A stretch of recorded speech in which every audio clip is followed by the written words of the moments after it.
श्री शिवाय नमस्तु भयम। दोस्तों, जैसा कि आप सभी लोग जानते हैं कि 10 जनवरी 2026 यानी शनिवार को पड़ रही है माघ माह की कालाष्टमी व्रत। और दोस्तों, ये वह तिथि है जो माघ माह में पड़ने वाली सबसे बड़ी तिथि है, क्योंकि ये शनिवार के दिन पड़ रही है और इसका बहुत ही बड़ा और विशेष महत्व होता है।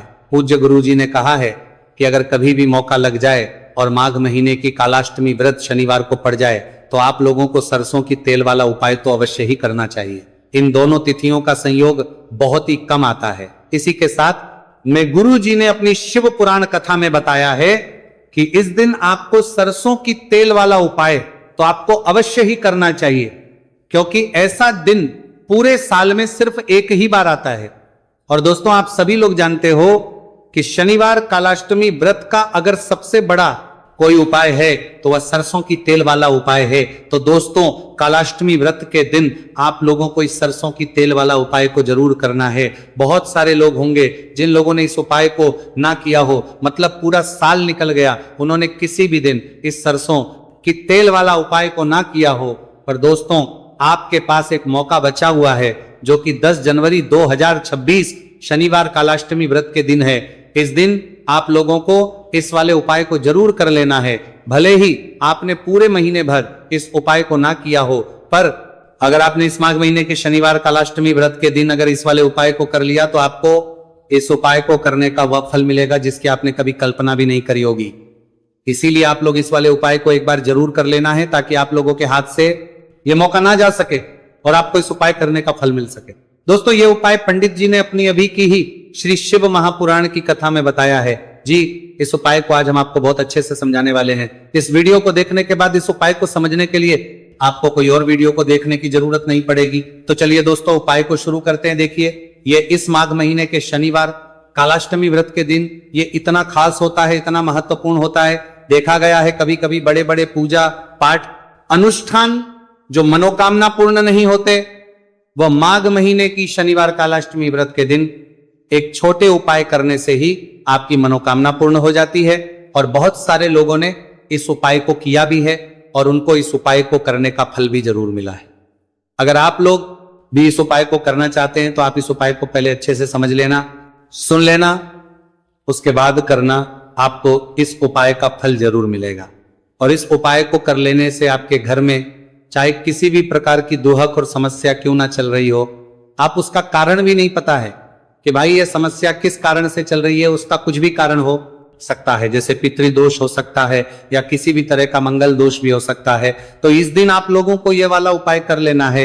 ये एक ऐसा उपाय है जिस उपाय को अगर किसी विशेष दिन पर किया जाए तो भाई उस विशेष दिन का जो है वह तो हमें मिलता ही मिलता है। पर हमने उस दिन पर इस उपाय को किया है तो हमें उससे भी बड़ा फल मिलता है, और फल बहुत जल्दी मिलता है, क्योंकि आप उपाय को बहुत ही बड़े और विशेष दिन पर कर रहे हो। तो चलिए अब के बारे में बात करते हैं, लेकिन उससे पहले आप लोगों को यह जानना आवश्यक है आखिर यह उपाय किस समय करना है, किसको करना है और कैसे करना है। तो चलिए हम आगे आपको वीडियो में एक एक करके बता देते हैं। लेकिन उससे पहले अगर आप लोग हमारे चैनल पर पहली बार आए हैं या फिर मेरी आवाज आज पहली बार सुन रहे हैं तो हमारे चैनल को सब्सक्राइब जरूर कर लेना, और इस वीडियो को लाइक करके कमेंट बॉक्स में श्री शिवाय नमस्तुभयम ओम नमः शिवाय टाइप कर देना। तो सरसों की तेल वाला उपाय को हमें इस शनिवार कालाष्टमी व्रत के दिन कैसे करना है, किसको करना है, किस समय करना है और कहां पर करना है, ये सारे सवालों के जवाब आपको इस वीडियो में मिल जाएंगे।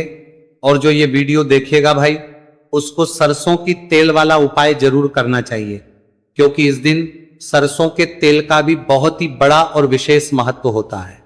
और जब बात आ जाए सरसों की तेल वाला उपाय की, तो यह सोने पे सुहागा वाली बात हो जाती है। एक ही बड़ा उपाय हो जाता है इस शनिवार कालाष्टमी व्रत का। तो अब दोस्तों, इस सरसों की तेल वाला उपाय को आखिर करना किसको है, सबसे पहले हम लोग वो बात जान लेते हैं। तो देखो, घर की जो बड़ी माताएं बहनें होती हैं, उन माताओं बहनों में से कोई भी एक बड़ी माता बहन इस वाले उपाय को कर सकती है। और दोस्तों, अगर आप चाहें तो अपने घर में से सभी सदस्यों को भी इस उपाय को करवाने के लिए सकते हैं। अगर किसी व्यक्ति की खुद की कोई मनोकामना है, खुद की कोई दुख और परेशानी है जो कि वो अपने लिए ही करना चाहता है इस वाले उपाय को, तो वो खुद अपने लिए भी कर सकता है। बाकी अगर कोई घर में से ऐसा है जो कि अपने पूरे घर परिवार की सुख और शांति के लिए ये वाला उपाय करना चाहता है, तो भाई वो भी कर सकता है, उसमें भी कोई दिक्कत वाली बात नहीं है। कहने का मतलब यह है कि इस उपाय को हर एक सदस्य भी कर सकता है और पूरे घर परिवार के सदस्य के लिए घर की बड़ी माताओं बहनों में से कोई एक माता बहन भी सकती है, माताएं एवं बहनें अगर घर में उपस्थित ना हो या वह वाला उपाय ना कर पा रही हो, तो फिर घर का कोई बड़ा सदस्य भी इस सरसों की तेल वाला उपाय को कर सकता है, चाहे फिर वो पुरुष ही क्यों ना हो, उसमें कोई भी दिक्कत वाली बात नहीं है।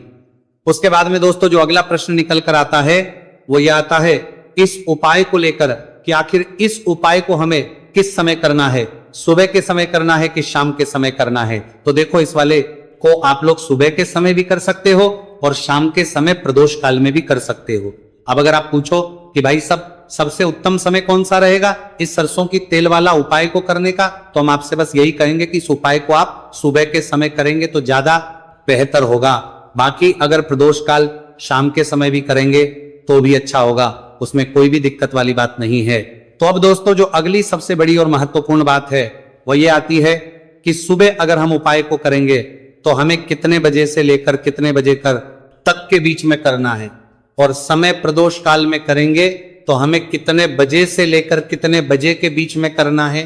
तो देखो सुबह जितनी जल्दी हो सके आप उपाय को करने की कोशिश करना। बाकी अगर किसी कारणवश लेट भी हो जाओ, थोड़ी देर भी हो जाए तो 10 या 11 बजे तक भी आप उपाय कर लेना, पर 12 बजे से ज्यादा देरी ना हो, इस बात का ध्यान रखना। उसके बाद में दोस्तों अगर शाम के समय प्रदोष काल की बात करें, प्रदोष काल का जो समय है होता है वो शाम के 6 बजे से शुरू हो जाता है, मतलब शाम के 6 बजे से लेकर 7 बजे के बीच का जो समय होता है यह समय प्रदोष काल का समय होता है। आप इस उपाय को 7 या 8 बजे के बीच में भी कर सकते हो, मतलब शाम के 6 बजे से रात 8 बजे के बीच में आप कभी भी इस वाले उपाय को कर सकते हो, उसमें कोई भी दिक्कत वाली बात नहीं है। अब देखिए शनिवार कालाष्टमी व्रत के दिन इस उपाय को करने से, जो सरसों की तेल वाला उपाय को करने से आप अपने जीवन में धन को आता हुआ भी देखेंगे और देखेंगे कि आपकी तिजोरी बहुत बहुत ही जल्दी धन से भरती चली जाएगी, क्योंकि शनिवार का दिन समर्पित होता है शनि देव को और साल 2026 शनि का ही साल है। और साथ ही साथ जो लौंग का उपाय आपको बताने जा रहे हैं ये शिव शक्ति का है। अब देखिए जब भी का उपाय करेंगे और सरसों के तेल के साथ करेंगे, शनिवार के दिन करेंगे, तो चमत्कार ऐसा होगा ना जीवन में कि विश्वास कर नहीं पाएंगे। ऐसा उपाय आज की वीडियो में आपको बताने वाले हैं कि सिर्फ सरसों के तेल में लौंग डालने से ही आप अपने जीवन में देखेंगे कि हर तरफ से पैसा आना शुरू हो जाएगा, कर्ज जैसी बड़ी बड़ी समस्याएं भी जीवन से दूर हो जाएंगी। अब सबसे पहले आपको बता दें, देखिए भी व्यक्ति की कुंडली में अगर शनि दोष होता है तो जीवन पूरी तरह कष्टों से भर जाता है, उसे आर्थिक तंगी का सामना करना पड़ता है, उसके घर में बीमारियां भी आती हैं, उसका हर तरफ से नुकसान होता है, बाधाएं उसे घटती हैं, वह अपने जीवन के कष्टों से इतना ज्यादा परेशान हो जाता है कि हर प्रकार का उपाय करता है, सब कुछ करता है। वह व्यक्ति जिसके जीवन में दुख और कष्ट बढ़ जाते हैं। अब यह सच भी है कि शनि की पीड़ाएं जब किसी को परेशान करती हैं तो व्यक्ति हर तरफ से दुखी हो जाता है, लेकिन आपको बता दें अगर कोई भी व्यक्ति शनि देव को प्रसन्न कर ले तो सुख और समृद्धि भी इतनी आती है घर में कि व्यक्ति संभाल नहीं पाता है, धन इतना आता है कि संभाल नहीं पाता है। अब साल 2026 में शनिदेव को जो प्रसन्न कर लेता है उसके जीवन के कष्टों को दूर होने में जरा सी देर नहीं लगती। तो चलिए बात कर लेते हैं सबसे पहले उपाय कि एक लौंग सरसों के तेल के दीपक में कैसे डालनी है और उपाय को किस तरह से आपको करना है। देखिए बहुत बार क्या होता है कि घर के लड़ाई झगड़े जो है ना ये बढ़ते ही चले जाते हैं, घर में नकारात्मक ऊर्जा बढ़ जाती है, हर टाइम घर में क्लेश हो रहा है, तो ऐसे घर में हमेशा धन की कमी होती है, हमेशा ऐसे घर में पैसे की कमी होती है, क्योंकि ऐसे घर में कभी भी मां लक्ष्मी वास नहीं करती है। अब सबसे पहले अपने घर के लड़ाई झगड़े को दूर करिए, आपके घर में पैसा खुद आना शुरू हो जाएगा। तो आपको करना क्या है, आपको लेना है सरसों का तेल, छोटी सी कटोरी में सरसों का तेल ले लीजिए और उसके अंदर आप एक छोटी सी लौंग डाल दीजिए। अब मिट्टी का छोटा सा दीपक लेना है, यह दीपक आपको इसी सरसों के तेल से भरना है। जो सरसों का तेल लिया है आपने, जिसमें एक लौंग डाली है फूल वाली, आपको क्या करना है उसी दीपक के अंदर डालना है, ठीक है ना। आप यहां पर अगर 2 लौंग ले लेते हैं तो भी बहुत उत्तम है, 1 लौंग चाहे तो 1 डाल दे, वरना 2 लौंग भी आप डाल सकते हैं। अब आपको क्या करना है, ये दीपक आपको लेकर जाना है शनिवार के दिन शाम के समय में शनिदेव के मंदिर में। देखिए, देव के मंदिर का मतलब है जहां भी शनिदेव की कोई मूर्ति हो, कोई प्रतिमा हो, कोई शिला हो, ठीक है ना। तो ऐसे मंदिर में आपको जाना है और शनिदेव के मंदिर में जाकर ये दीपक आपको जलाना है। शनिदेव से क्षमा याचना जरूर करनी है आपको, ठीक है ना। हमेशा आप जब भी शनिदेव से जुड़े हुए उपाय करेंगे, आपको शनिदेव की आंखों में बिल्कुल नहीं देखना है, उनके चरणों की तरफ देखते हुए आपको ये दीपक जलाना है, शनिदेव से क्षमा याचना करनी है और फिर अपने घर पर आना है। इस उपाय को शनिवार के दिन करिए और फिर चमत्कार, मतलब ऐसे ऐसे चमत्कार जीवन में होंगे कि बड़े से बड़े दुख और कष्ट भी बहुत जल्दी आपके जीवन से दूर हो जाएंगे। तो शनिदेव की कृपा ऐसी ही होती है, जब वो किसी से प्रसन्न होते हैं ना, तो उसके पूरे जीवन को धन सुख समृद्धि से भर देते हैं। अब शनि की पीड़ाएं परेशान कर रही हैं या नहीं भी कर रही हैं, घर में पैसे की कमी बहुत है, कष्ट बहुत है, तो ये उपाय आप करिए, शनिदेव के आशीर्वाद से बड़ा दुख भी आपके जीवन का हो जाएगा। अब देखिए, बात कर लेते हैं अपने दूसरे उपाय की, जो कि शनिवार के दिन आपको करना है। और इस उपाय को करने से आपके किसी भी कार्य में, आपके व्यापार में, आपकी नौकरी में, आपके काम में कोई भी रुकावट नहीं आएगी। बहुत बार होता है ना कि कोई बड़ा काम करने जा रहे हैं, नजर लग गई, नहीं हो पाया, बड़ा काम करने जा रहे हैं, कोई नई चीज की शुरुआत करने जा रहे हैं, नहीं होता है, कभी नहीं है, पास में तो कभी पैसा है, सब कुछ है, लेकिन अभी काम नहीं बन पाता है, बार बार अड़चन आती है ना। तो देखिए, आपके काम भी बनेंगे, जीवन में सफलता भी मिलेगी, नौकरी भी मिलेगी, नौकरी में प्रमोशन भी होगा, और व्यापारी अगर आप हैं तो व्यापार बहुत अच्छे से चलेगा। आपको करना क्या है, आपको यहां पर 2 कपूर के छोटे छोटे से टुकड़े लेने हैं, जिसे कि हम टिकिया भी बोलते हैं, कि 2 ही आपको लौंग लेनी है, 2 लौंग और 2 कपूर आपको एक दीपक के अंदर रख के अपने घर में प्रतिदिन जलाना है, मतलब हर दिन है शाम के समय में।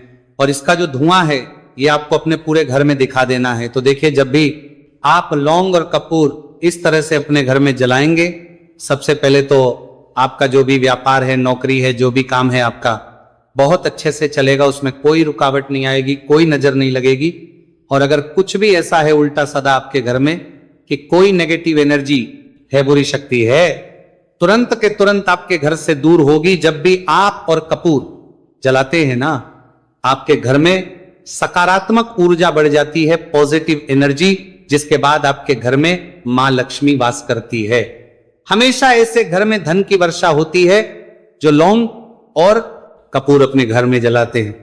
लौंग और कपूर के इतने ज्यादा चमत्कार हैं, इतने ज्यादा लाभ हैं कि लौंग और कपूर के उपाय करके व्यक्ति अपने जीवन के बड़े से बड़े दुखों को भी जरा देर में दूर कर देता है। बस पूरी सच्ची श्रद्धा से उपाय करेंगे तो उपाय कर देता है, जरूर लाभ देगा और उपाय जरूर सफल होगा। तो ये 2 लौंग और 2 कपूर जलाए। अगर में कोई वास्तु दोष भी होगा तो वह भी दूर होगा और आपके काम में कभी अड़चन नहीं आएगी, कोई रुकावट नहीं आएगी जब आप लौंग के उपाय करेंगे। साथ ही साथ घर से बीमारियां हमें हमेशा दूर रहती है जब लौंग और कपूर का उपाय आप अपने घर में करते हैं। अच्छा, शनिवार का दिन तो बहुत खास होता है। जब भी आप लौंग कपूर के उपाय करते हैं, काली मिर्च के उपाय करते हैं, क्योंकि ये उपाय शनिवार के दिन करके और भी चमत्कारी हो जाते हैं। तो चलिए अब जल्दी से बात कर लेते हैं अपने तीसरे उपाय की। उपाय शनिवार कालाष्टमी व्रत के दिन का ही है और बहुत ज्यादा चमत्कारी है, मनोकामना पूर्ति के लिए है और धन में वृद्धि के लिए। जो लोग कहते हैं ना कि धन बढ़ता नहीं है, उन लोगों को उपाय जरूर करना चाहिए। शनि की पीड़ाएं भी शांत होंगी और पैसा भी आपका बढ़ता चला जाएगा। तो देखिए, आपको करना क्या है, आपको यहां पर लेना है 1 चुटकी काला तिल। अब काला तिल शनिदेव से जुड़ा हुआ है, शनि पीड़ा को भी शांत करता है और आपके घर में धन की वृद्धि भी होती है। और कहीं ना कहीं आपके पितर जो है ना, ये भी आपसे प्रसन्न होते हैं, क्योंकि काला तिल हमारे पितरों से भी जुड़ा हुआ है। अब देखिए, आपको करना क्या है, आपको लेना है चुटकी काला तिल और एक दीपक आपको लेना है यहां पर, ठीक है ना। मिट्टी का दीपक ले ले आप और सरसों के तेल से भर ले से, चाहे तो तिल का तेल आता है उससे भी भर सकते हैं, ठीक है ना। अब दीपक के अंदर आपने तेल डाल दिया, सरसों का 1 चुटकी काला तिल डाल दिया। अब ये दीपक आपको कहां लगाना है, पीपल के पेड़ के नीचे। शनिवार के जो व्यक्ति शनिवार शाम के समय में पीपल के पेड़ के नीचे सरसों के तेल में या फिर